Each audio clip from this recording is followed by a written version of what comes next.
Hello Smart Movers and welcome to Smart Move Insider, a place where we talk about fitness from within. I'm Sergio alongside head coach Bart, and today we're going to talk about something that will bring you much more understanding of how to approach the workout of the day so that you get the best result out of it. That's called achieving the stimulus. It's a pretty fancy word, right? Fancy word. I was searching stimulus on Google to see the definition of it. So stimulus is something that causes growth or reaction. This is the definition of it. Exactly what we want, growth and reaction out of our workout. So let's break it up a bit for our members. How would you describe the stimulus?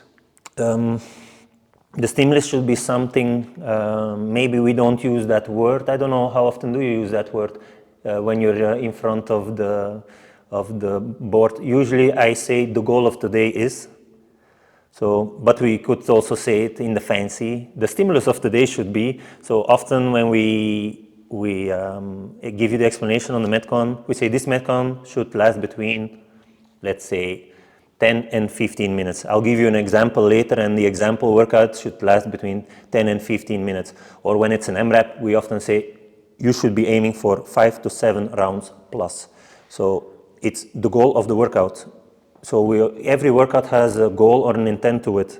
And we're explaining you these, and we then will give you some guidelines, like for you to be able to do 10 to 15 minutes to get the goal of the workout today, you should do this unbroken. The deadlift should go unbroken. A round should last 4.5 minutes. The row should be at an uncomfortable pace. So we're giving you some guidelines so you can then think about, after we finished our explanation, like, is this going to be achievable for me? What should I adjust to be able to reach the goal that the coach just explained me? Maybe you don't adjust anything and you can do it RX and you say, I think I can manage. Knowing myself, knowing how heavy the deadlifts feel for me, how heavy it is to do 12 reps.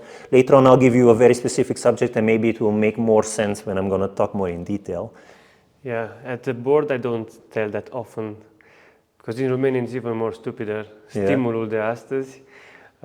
It doesn't make you think of nothing. Okay. But the goal is a bit more on point. Mm-hmm. I usually say today you should feel as, and I refer sometimes to the heart rate. So I build people to know what to expect. In a short workout, I tell them that's a sprint. Today you should not go for the water, try to hold yourself back. Or if it's a longer one, today you should pace yourself. See if you can not start the same as you start a 10-minute workout. Keep yourself a bit backwards, and then after the 10-minute mark, because you win a 20-minute workout, see if you can shortly press the pedal, accelerate a bit. If not, that means that you're just where you need to be, so you just stick to it. So this is how I explain the stimulus sometimes. Yeah, I explain the goal of the workout sometimes, but I still see some people just have no strategy and just go full out and then crash and burn in the middle of the workout. I think especially for people starting this, you should listen very carefully to the stimulus. It will help you not feel like you are broken at the end of the workout. So you still get intensity. So those guidelines, they have their use also to give you a good workout, not a workout that destroys you. For the people that don't know, we say the stimulus in front of the board before we start the Metcon. So this is not necessarily in the warm-up. We usually meet it in the weightlifting part, gymnastic part, where we're trying to give a focus, but mostly right before the metabolic conditioning part, that is where we explain them the stimulus. And many times I see people scattered all the places in the classroom. So I try to huddle people up and then speak to them a bit. And you said that they are they are still having their own activity and own strategy. That's because they don't listen. So sometimes I'm trying to make a bit more noise or really direct attention of what I want them to hear. But yeah, it depends on the coach, depends on the people you have. If they're advanced, they sometimes think that they know it all, so they don't need to hear this. They're thinking of their own strategy while you're talking. That happens sometimes, and then they're missing some key points, and then they are surprised on how the workout feels, because sometimes workouts look very easy on paper till you're in the middle of it. So after we explain you the stimulus, adjusting towards your needs, it's called scaling. And for some, scaling seems to be a very dirty word. Some of you think that scaling is only for beginners. But in my opinion, and I guess in yours also, scaling can be for everybody. Some will scale more workouts than others, but eventually everybody will scale, because even the advanced, they have maybe some skills they're lacking.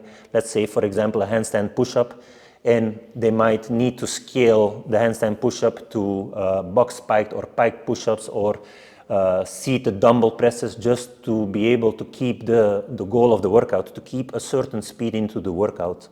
So scaling is for everybody. It's not a dirty word. It's just sensible training. Don't just do what's on the board. Everybody needs to pick and adjust with help of the coach according to what they need. Depending on the workout, I think scaling is necessary to achieve the stimulus sometimes.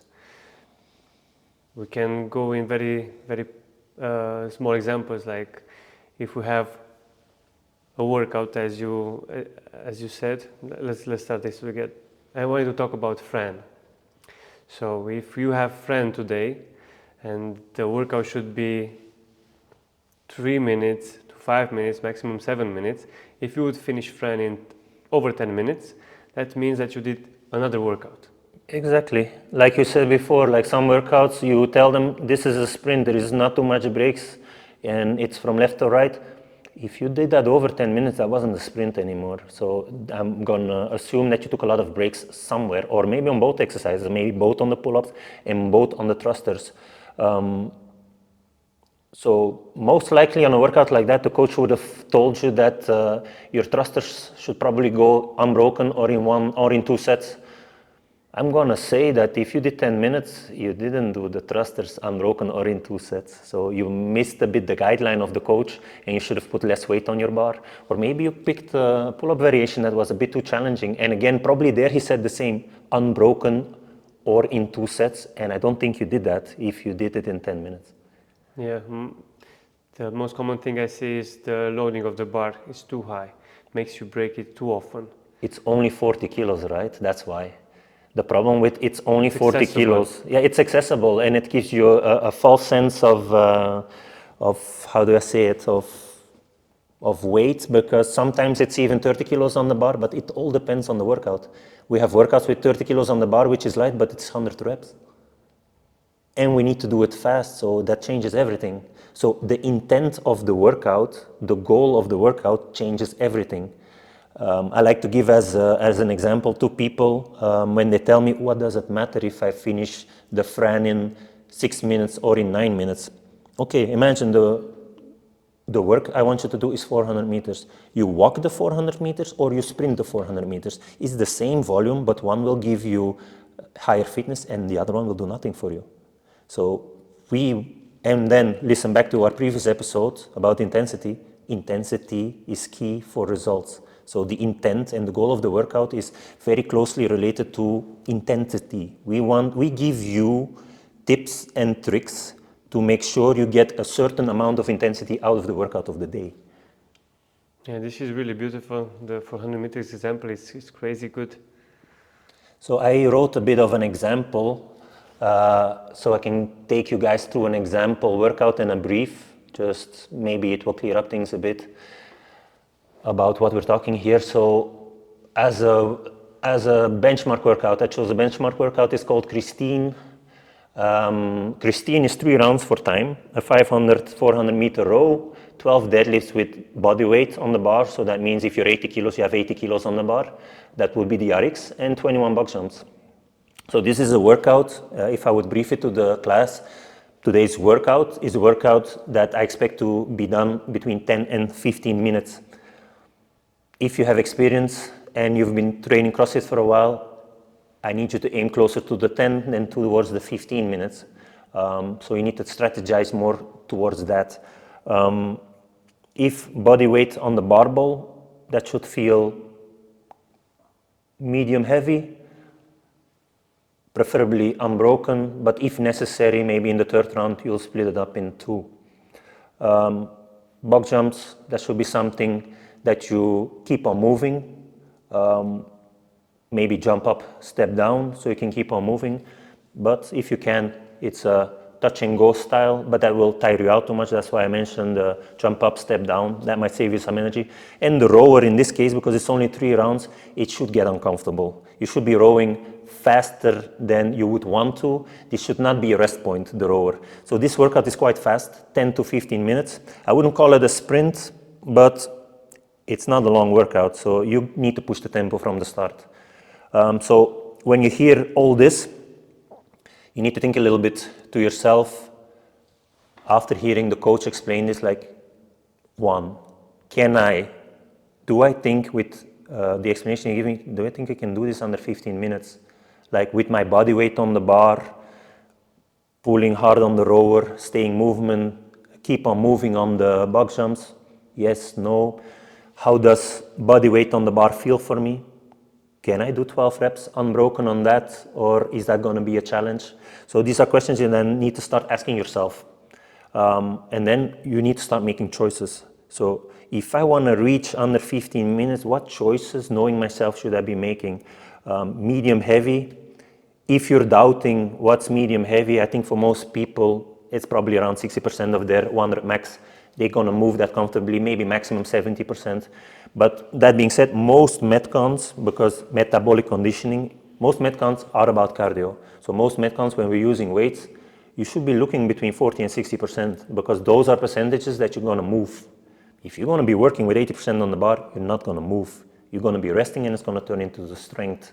So it's a bit of knowledge of yourself, but also ask the coach some questions. Maybe he can guide you and help you a bit. So the goal on this type of workout is to keep on moving. So all your choices that you make to scale or adjust the workout should be with that in mind. I need to keep on moving. I cannot make something so hard that I need a long, long break. So this will happen from day to day. What you will also probably hear me say in a workout like that, like it's 3 rounds, it's 15 minutes. So easily thought you would say I have 5 minutes per round, but out of experience we know that you get tired.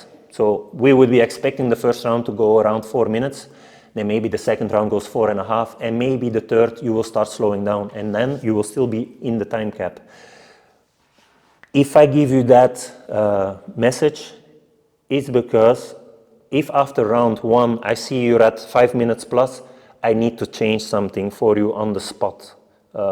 Maybe it's a deadlift, the weight needs to go down. Maybe I'm going to tell you, instead of 500 meters, I want you to row 400 meters, just so you would keep intensity up. Because if I'm going to keep you at the same weights, reps, whatever, you're not going to finish in time, because you're going to slowly start slowing down too much. So slowing down, meaning your intensity is dropping, and I don't want that. So when I see that no matter the briefing, no matter the test rounds, which we will talk about after, still we didn't manage to find the right option for you, I can still, and I will, after round 1, make a change, because I want the intensity to stay up, not that you are starting at 90% and you're finishing at 40% capacity. I want a steady pace, and maybe there is a slight drop-off, but not a big one. I still want intensity. So you are having an oversight of the entire class where they are doing it. Yeah. So it doesn't matter that you told them what they need to do, you still have an active eye on them to see where you can help them. Yeah. So we, especially in the last 6 months, the entire first part of our hour is basically a warm-up and an entire build-up towards what we're going to do in the Metcon. I'm going to give you the briefing. I'm going to give you some tips like it should feel like this. The deadlift should go unbroken. Your first round should end up in about 4 minutes. So then you can start thinking, okay, deadlifts unbroken 30 seconds. Then I'm going to jump on the rower, 500 meters, 2 minutes, or a bit faster preferably. And then I have 1 minute left to do 21 box jumps. Is that realistic for me, yes or no? If you keep moving, you will make it. Is that realistic, yes or no? So you're making decisions. We usually do a test round. I don't know if you heard this one. Why do we need to do the test round? So the test rounds is a small part of the workout in less reps, maybe 1 round or 2 rounds of the exercises in the workout with the variation of the variation you're going to pick, the weight you're going to use in the Metcon, and the box jump height you're going to use in the Metcon.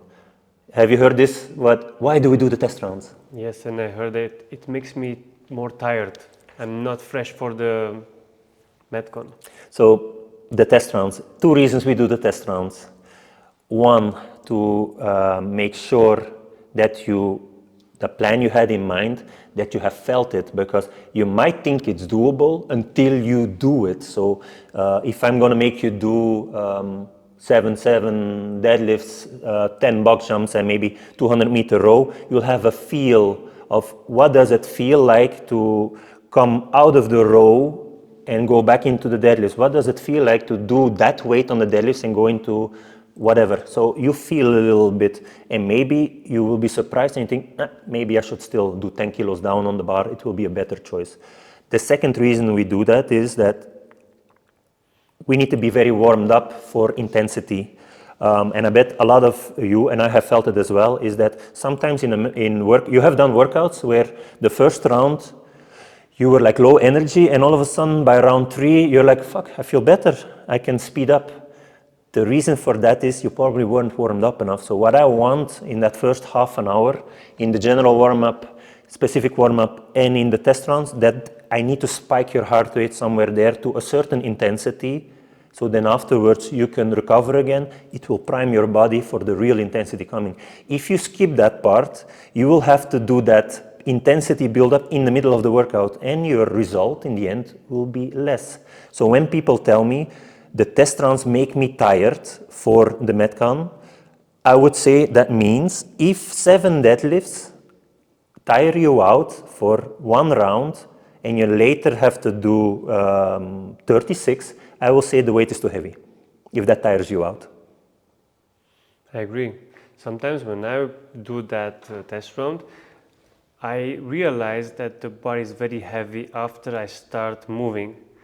And before we did the test rounds, I would have been just hit in the face with the bar. For example, let's say 80 kilos on the barbell, and you had before of that 500 meters row. When I ended up to the barbell again, it was like crazy heavy. The 80 kilos were feeling like 100 kilos when I was starting the Metcon. So when now we do the test round, I think it's a faster realization of, okay, I think it's a bit too heavy today. Let's get off the bar a bit. Yeah, I think it's a good tool for the coach to see that everybody has the variations they need and the weight to do this workout with the right goal, the right intensity, and to do it safely. And it's also good for you to make sure that you make the right choices. It's a good moment to wrap it up then. Next time we're going to talk more about scaling, proper scaling, because it's such a big misunderstanding of what scaling means. We're going to try and explain a bit more simple what we try to achieve with this. If you have any questions, please drop them into our email. You can follow us on Instagram, Smart Move CrossFit. Thank you for listening, and we'll hear you next time.